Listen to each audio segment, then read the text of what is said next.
Hey, did you guys know the pack is back? It's kinda nuts.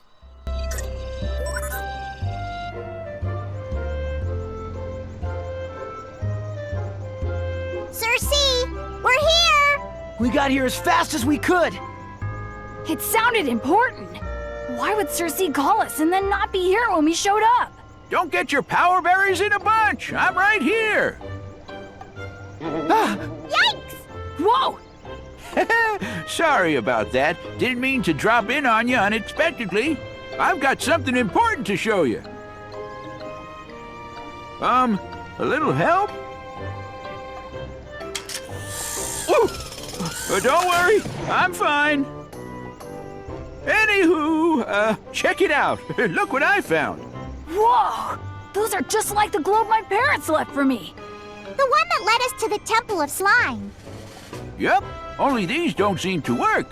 The other one was powered up. These just don't have any juice. It's like all their energy escaped somehow. I was hoping maybe you three could help me collect enough globe energy orbs to get them working. We're on it. Let's get out there and... Whatever it is, it's gonna have to wait. I really should ghost-proof my lab. Pac, Betrayus is launching another ghost attack on the city! Pac-Man, there you are. Packopolis is under attack. What else is new? What does Betrayus want this time? We're not sure. He seems to have taken something from the storage building at the Science Center, but we don't know what it is. Oh no! The Frigidigitator! Frigidiger, what's it? It's a freezing machine. I invented it to cool things down if Betrayus ever tried to build another one of those furnaces to heat up Packopolis. What would Betrayus want with that? I don't know, but I bet it's nothing good. I'd better get out there. Be careful, my boy. Oh, and don't forget to collect energy for the globes while you're out there.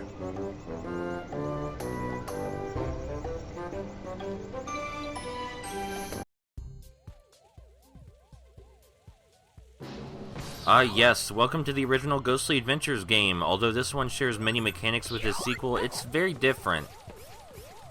Especially since we can move the camera around. Oh, that's Slimetanium.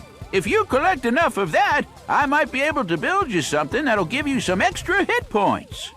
Unlike in the sequel, collecting Slimetanium does not automatically add an extra heart to our health bar. We have to collect a certain amount to get a permanent upgrade to our health bar, which is better in the long run. All of the ghosts in this game have different patterns. This is the most simple one. She just charges straight at us. And we press square to chomp. Chomp is our main attack. We eat ghosts.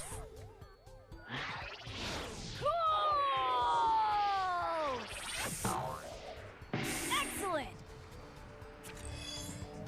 Every time you eat a ghost, you get its eyes. Kinda gross, I know, but collect enough of those babies and you'll earn extra lives. The most difficult thing about this game by far is that in the combat, all of the ghosts try to attack at the same time. Thankfully, you can incapacitate them very quickly with your scare. However, you do need to eat 5 ghosts rapidly to fill it up first. Unlike in Ghostly Adventures 2, you cannot eat the ghosts at your own leisure. You have to eat 5 in a chain, or else the meter will go back down. There are many areas off to the side that are completely optional in the original Ghostly Adventures.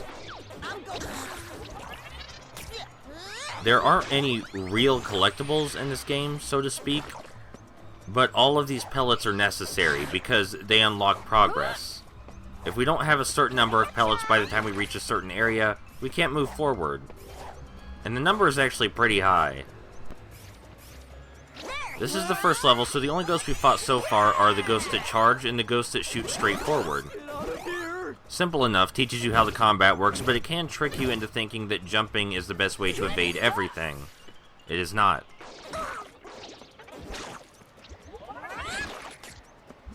Pac-Man's chomp in this game does not go nearly as far as in the sequel, so if you have played that first, this game might give you some trouble. To activate a pull switch, jump and chomp the ball at the end of the chain. No matter how methodically you collect the pellets, you will probably have to go back and replay stages, because the game just asks you to find so many of them. Thankfully, it's not like they despawn permanently or anything. When you re-enter a stage, they all come back.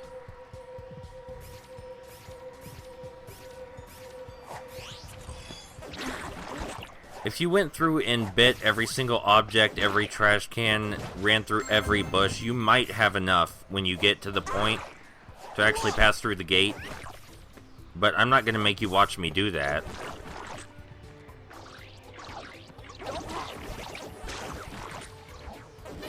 The game randomly decides what's in these objects, so you can't count on any of them giving you a certain thing at a certain time. Though, I got hit, and that's a great excuse to show you that these burgers heal you. That's a power berry! Eating power berries gives you special attacks and other powers.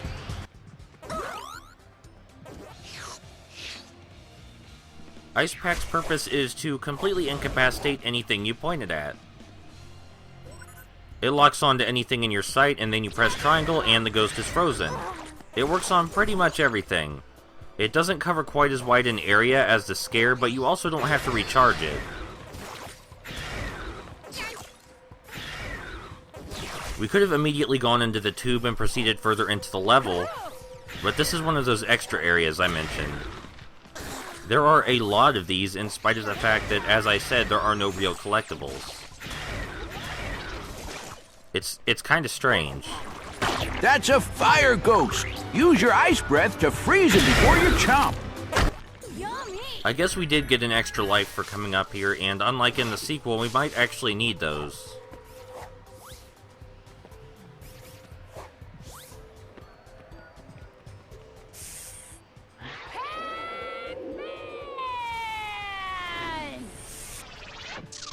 This little area right here has a near duplicate in the second game, just this particular area, and I'm not sure why. We got hit, and in this game, unlike the sequel, that means we lose our power-up. Usually there's another one lying around pretty close, but not always.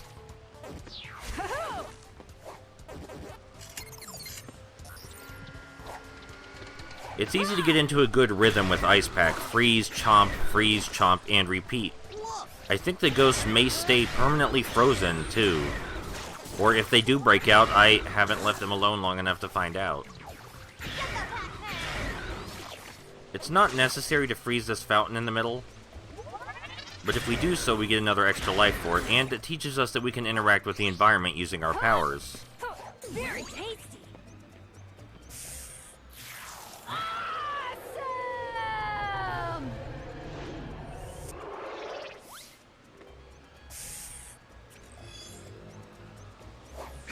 This area just contains every ghost we've seen so far, the pink, the blue, and of course the fire ghost. None of them are very hard to avoid. They will attack you from behind, though. That's why I recommend using your ears as well as your eyes to find out when they're attacking.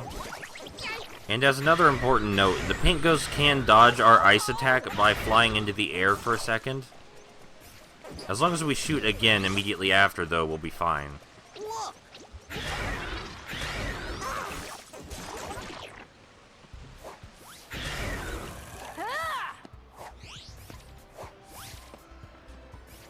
Looks like we've reached a dead end, which means this is the end of the level.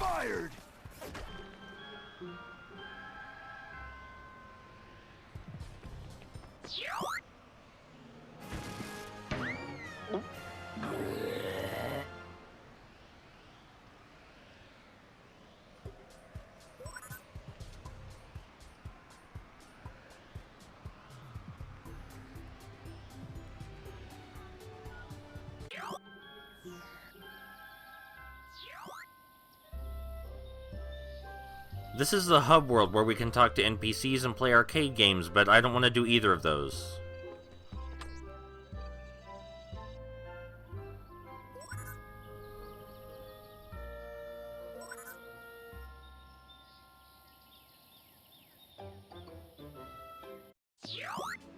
Although it applies far more to the second game than it does this one, this game is kind of really pretty. Like, honestly, it looks very shiny, very smooth, very cartoony. I like it. There are few things more satisfying than stepping in a big crowd of ghosts and using Scare, but they can hit you before you use it if you're not careful.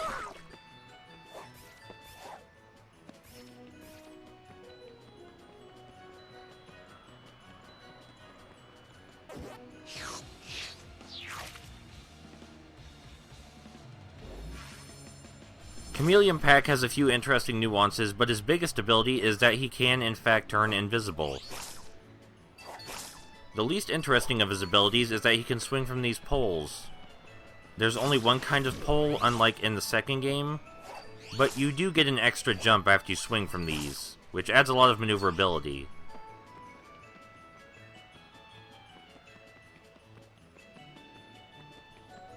Chameleon Pac also has a combat function. He can use his tongue to suck in ghosts. The tongue does not have much more range than a chomp. While we're invisible, we're practically invulnerable to any ghosts we might see. They just won't attack us at all. Take him down.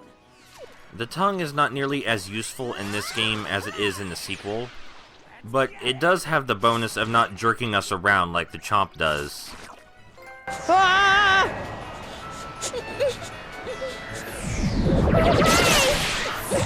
Those citizens are imprisoned in ghost slime. You're going to have to chomp them out. The slime might not taste very good, but it gives you hit points just like food. But what if it is tasty, Cersei? It looks kinda like Jell-O. We do have to save these villagers, but interestingly enough, we don't have to save all of them. A lot of the villagers in this game are optional.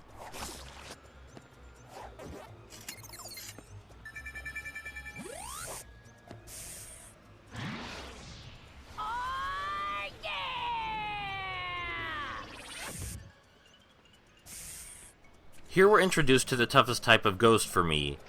These green ghosts can fire slime at us, and they can also dive bomb us. This is why jumping is not always the best option. If you just try to jump over every attack, you'll inevitably jump right into the green ghosts. As long as you jump to the side, you're fine, but jumping forward and backward is not the best solution.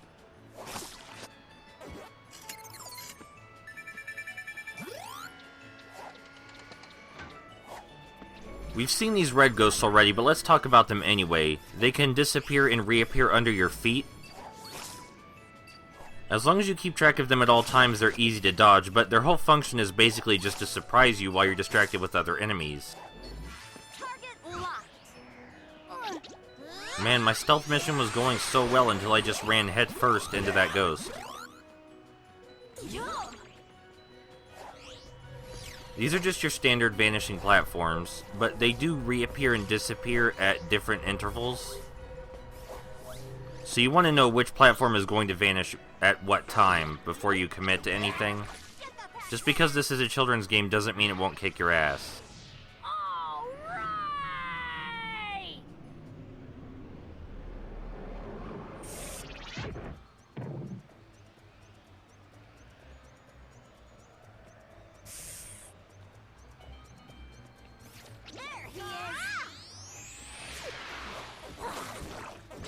I really like all the patterns of the ghosts and the way they work together. It's really well designed. The ghost patterns are not as noticeable in the sequel.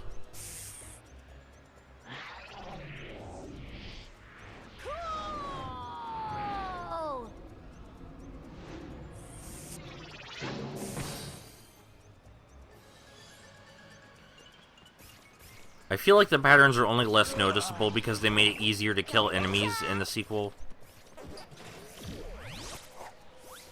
I like the way this staircase looks for some reason. The minimalist design of it, really pretty to me. But basically just keep moving and you'll be fine.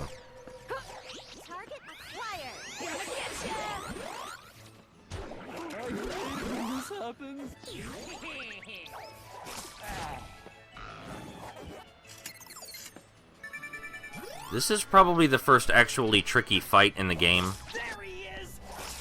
There is a reason they give you Chameleon Pac here, and it's so you don't jerk all around the rotating platform and lose control of yourself. Because the platforms constantly rotate, the only real issue is the green ghosts. The other ghosts will miss you quite a lot. But it is very easy to get attacked from behind right here. There's really no safe place to stand.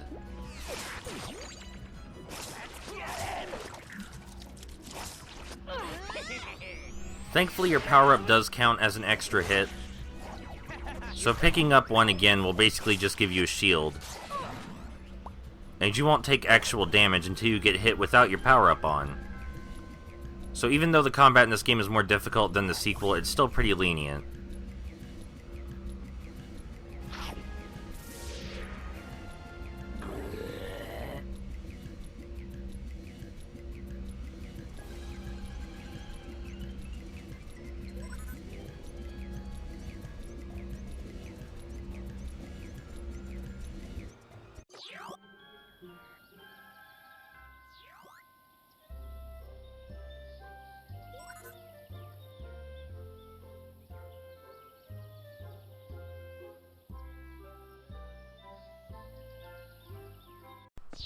This is an optional stage. They usually center around a single gimmick and are oftentimes more difficult than the main stages. This one's entire thing is vanishing platforms, and really that might not sound like a big deal, but if you don't exercise caution at every turn, you'll fall down a pit and have to start all over. It is very easy to die here simply due to your own hubris.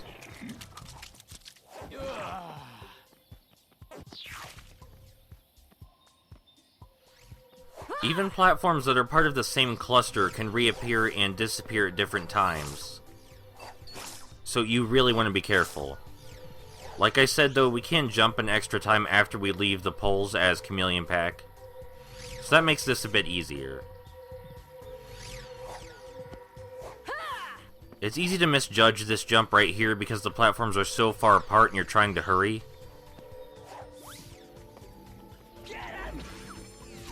And this area up here is just full of platforms that switch as rapidly as possible. Taking it one step at a time is really the best way to go.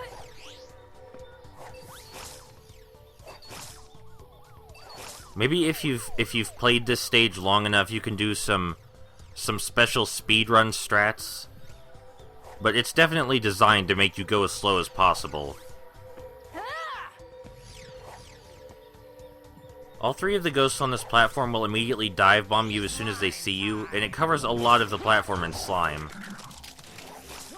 So it's good to turn invisible and get in a good position before they attack you.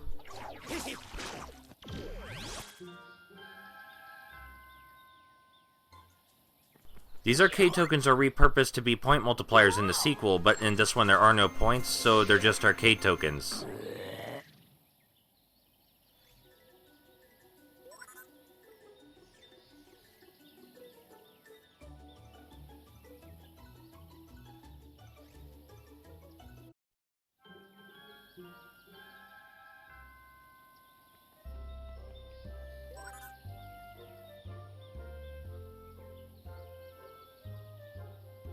This level introduces many things.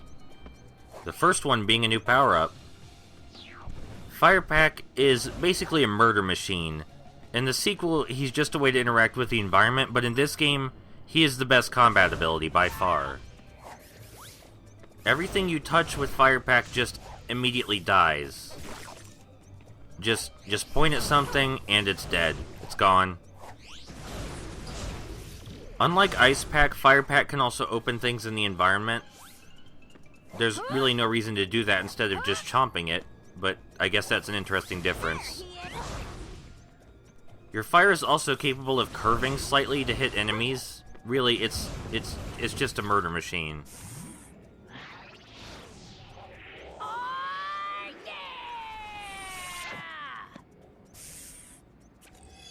That's an ice ghost. Before you chomp, use your fire to stun him.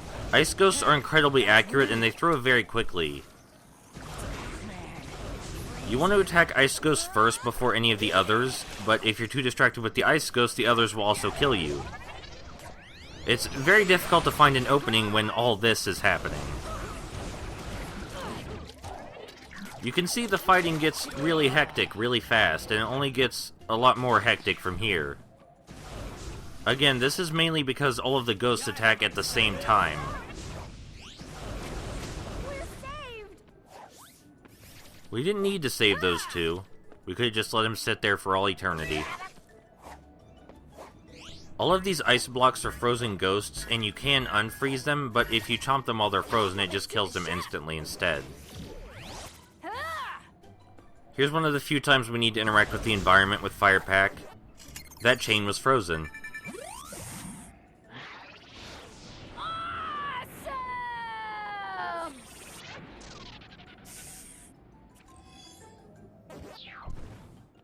Here's a mechanic that's completely missing from the second game, which is kind of odd because I think it would fit well in an arcadey setting. Usually you do these sections as Fire Pack, and usually there's ice in your way that you can hurl fire at to break. Stay frosty. Anybody feel warm? Well, in the second game, the only ice puzzle is when you freeze ghosts to drop them directly onto buttons. In this one, you have to push them onto buttons. Or elsewhere.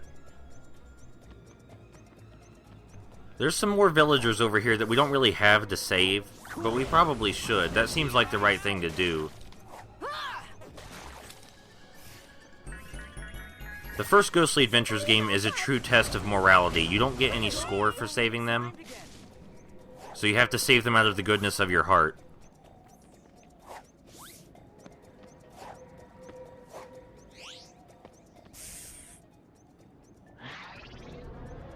Pac-Man!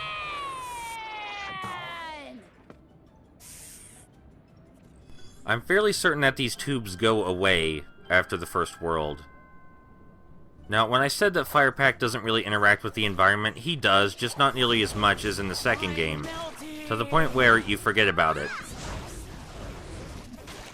But here's another instance where he is used with the environment. These platforms are all too high for us to reach, so we have to unfreeze one, so it freezes at a lower height.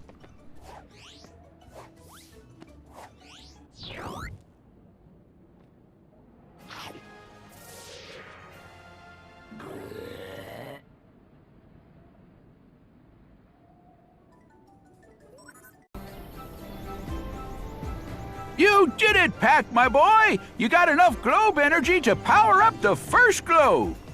Awesome! Do you know where it leads? Yup, the Temple of Slime, just like the last one. Aw, I thought it would lead to a new temple. Now, you never know. Maybe the other ones do. Meanwhile, you need to go to the Netherworld anyway. That's gotta be where Betrayus took the Frigidigitator. Okay. Hey, where are Spiral and Silly?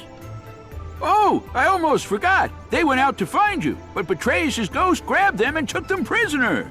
I guess you better look for them too.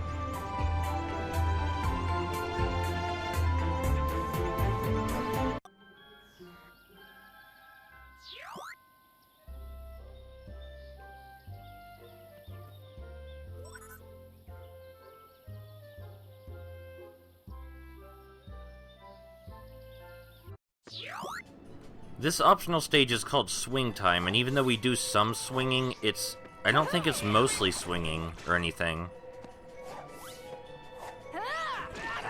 It's also a very average stage in every way.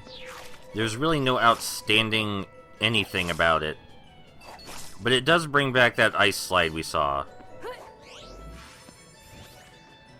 We're just gonna turn invisible until we get our murder orb. Then we can go on the offensive. These orange ghosts are like the pink ghost. Oh, he's already dead. I guess I'll talk about him later. You can jump over these hazards. You don't have to throw fire at them, but I prefer acting like a maniac and just hurling fire everywhere.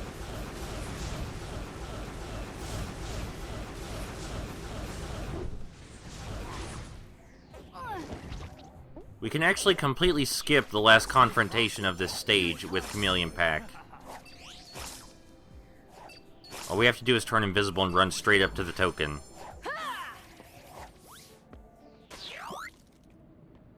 Cool!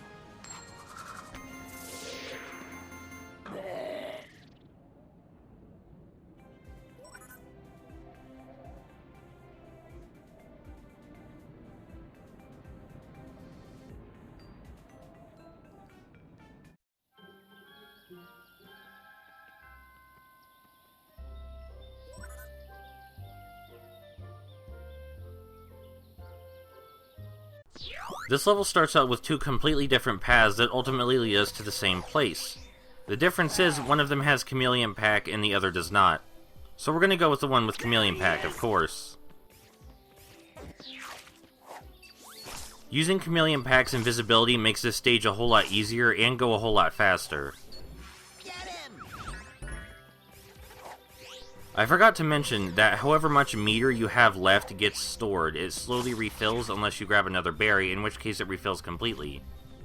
But you don't have to wait for it to refill all the way to use it again.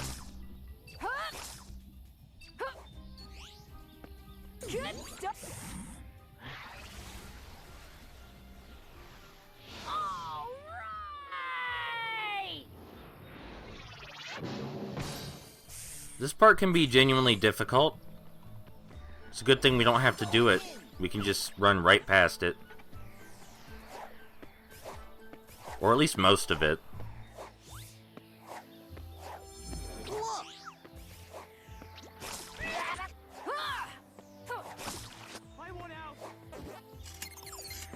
Hey look, villagers. I guess we should save them.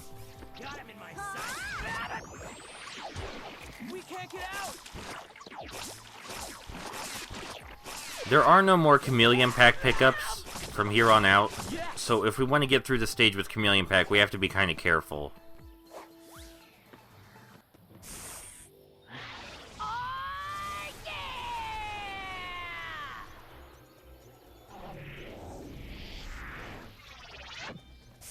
I'm honestly not at all sure what this little area is for. There's not even that many ghosts in it. And the tube is right here.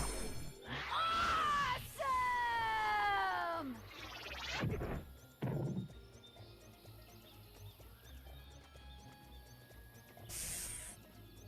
We've spent, like, the entirety of this first world above ground, in the air somewhere. Being on the bottom floor, it's kind of interesting, even if we're only here for a little bit.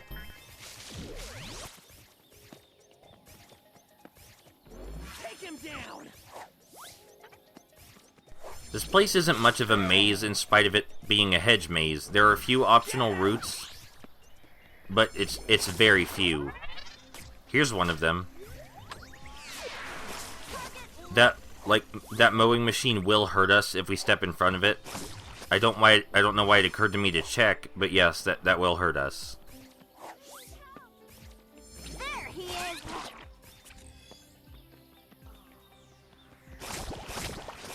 The easiest way to deal with this scenario is just to bite the ghosts as soon as they land down.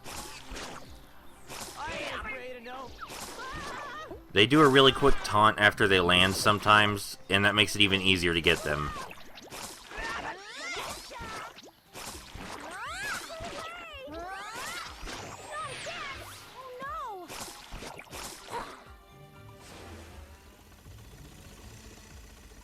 You know, maybe having out-of-control automated mowing machines is not the best idea.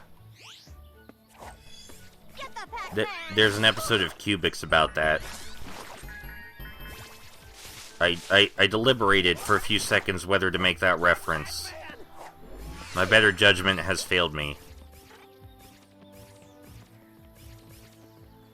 Here's another one of the, again, very few extra areas. In the hedge maze, I mean. And we're faced with a mini-boss. Now, this game has a lot of bosses, and they're pretty awesome, but the mini-bosses are kinda underwhelming. This guy's no exception. He swings his tail at us, and we have to bite it. But we can't do that as Chameleon Pack, as I am thoroughly demonstrating right here. No matter how close we are, we just can't do it. So, we need to get hit on purpose. They really probably should have thought this through.